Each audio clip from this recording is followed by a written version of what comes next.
Alright guys, so I want to talk about the Starfield trailer, the gameplay trailer now that it's out, and Todd Howard did his little interview with all the extra information. I wanted to make sure I had all the info that was available before I went out there and said what I had to say about it.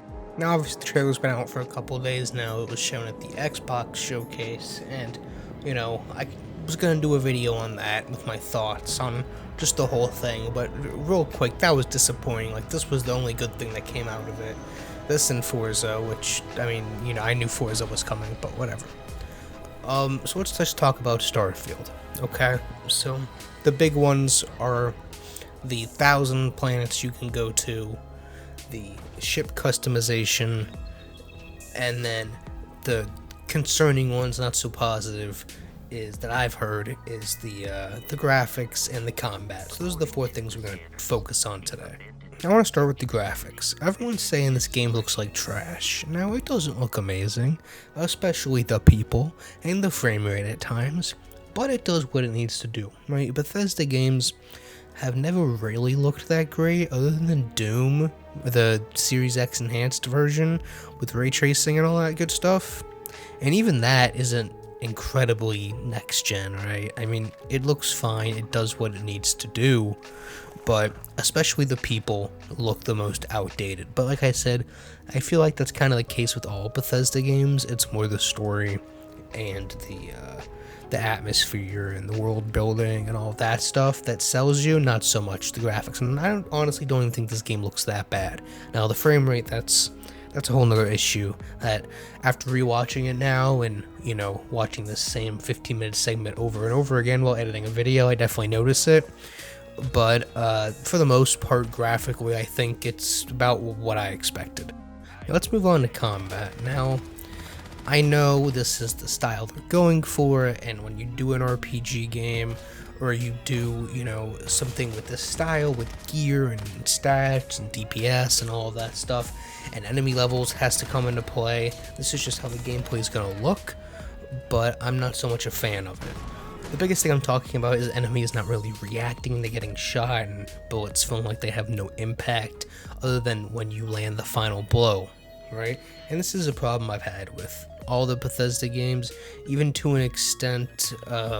What's the one? The space RPG, Outer Worlds. Even that has the same problem where you hit people and they really have no knockback or no kind of simulated effect that you're actually hitting them. It's just the health bar.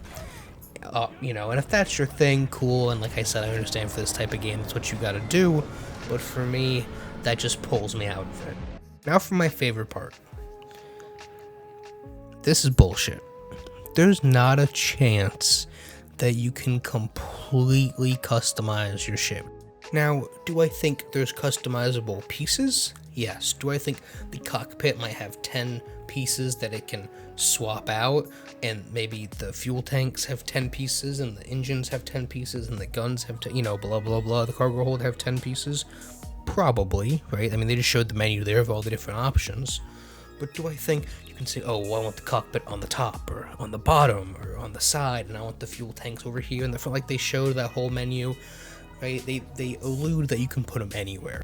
I highly doubt that's the case. You probably have some kind of zone or grid that's turned off here in the HUD so that you don't see it and see how it really works. That you click on the fuel tanks and you have this little, 3 brick by 3 brick section that you're allowed to put something in.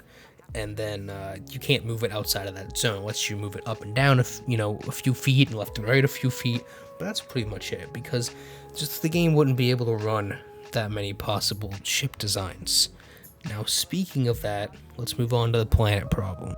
So Grandmaster Todd says that not only is there the one planet that we've showcased today and here's demo, but there's a whole solar system of planets. Well, actually, there's 100 solar systems, so there's 1,000 planets you can go to. Alright, now a lot of people have been comparing this to No Man's Sky.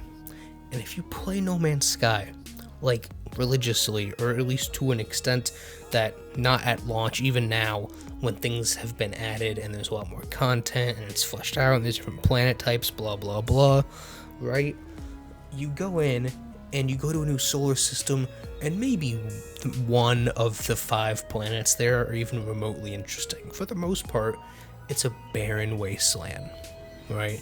And that's what I think is going to happen here. You're going to land on some planet, and it's just going to be absolute nothingness, right? There's not going to be anything there.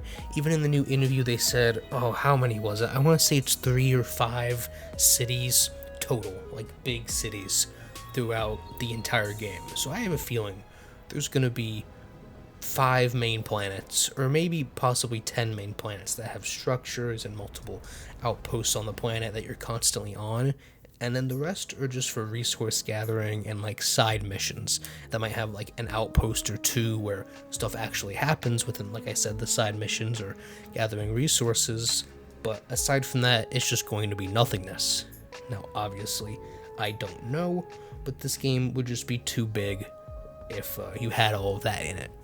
Now, the only other thing really interesting that came out of the interview after the trailer launched a couple of days later was the concept of seamless flight from the planet into space. We talk about No Man's Sky again.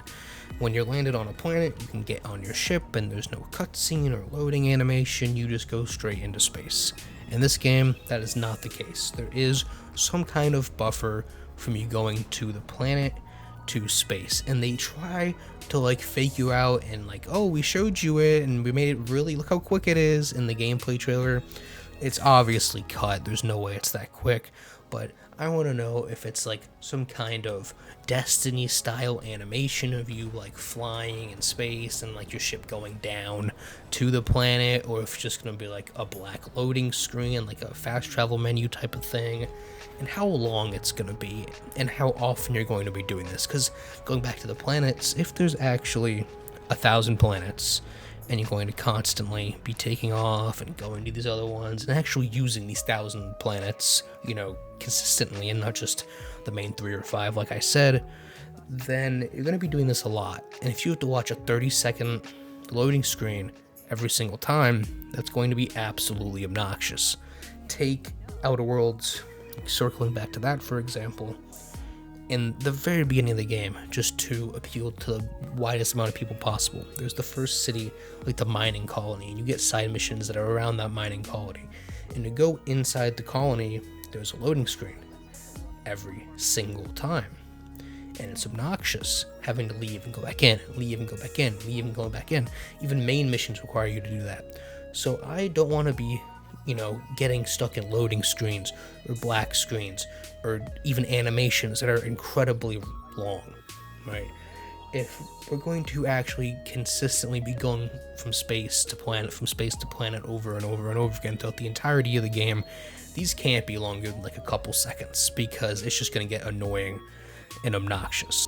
But this is my thoughts on Starfield. You guys let me know what you thought of the trailer, and if you looked up some of the stuff from that post-trailer interview, what you think of it. You know, this could be the next greatest game ever.